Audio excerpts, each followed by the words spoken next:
Notez la date du 30 septembre, grande manifestation contre le traité budgétaire européen. Les organisateurs, associations, politiques, appellent à se mobiliser tout en minimisant l'importance de la manif pour anticiper un éventuel échec du rassemblement. Vous y serez dans la manif ? Je ne manifeste pas souvent. Non, mais ce qui est très, très intéressant, c'est que il y a quand même un non qui avait été majoritaire de façon écrasante et qu'on n'en a tiré aucune leçon. C'est-à-dire qu'il y avait eu des arguments. Ça fait 20 ans, Nicolas. Le nom de Maastricht aussi. Il y avait eu des arguments qui avaient été développés. Les médias, mais alors, les avaient passés sous silence total.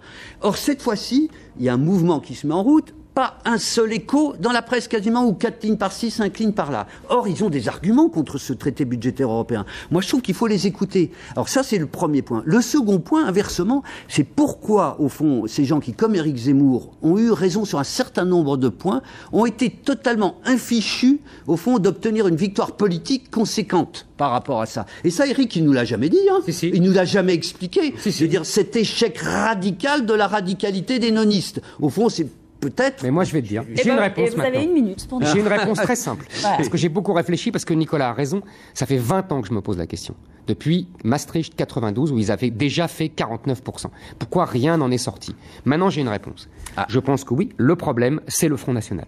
C'est-à-dire que c'est l'existence à la droite de ce camp, du Front National, qui est, pour des raisons bonnes et mauvaises, on ne va pas en discuter là, j'ai une minute, mais dont l'alliance est refusée avec les autres nonistes, qui empêche la constitution d'une vraie force politique qui balayerait tout. Éric qui veut l'alliance avec le Front National, on le sait, moi je ne crois pas du tout que ce soit la bonne analyse, je pense que simplement c'est une erreur de stratégie, de perspective des nonistes, qui est qu'il fallait faire exploser l'Europe, alors qu'il faut la réorienter, mais c'est le débat qu'on a, lui il me dit que c'est impossible, c'est incartant. Absolument, c'est impossible. C'est baleine, moi je pense que c'est le choix fondamental. Et ça fait 20 ans. Tant qu'on ne se mettra pas d'accord avec les nonistes là-dessus, ça sera la victoire des libéraux. Ils sont les alliés des libéraux. Mais mon cher, plus la gauche des nonistes dit comme toi. Mélenchon ne veut pas la mort de l'euro, par exemple. Et tu vois où il en est.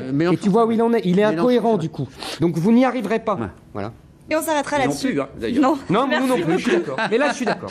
Je suis d'accord. Formidable. Il faut toucher le fond, il faudra aller à la destruction totale. Merci à tous les deux. On se retrouve sur itélé.fr pour le bonus de sa dispute. Bon week-end.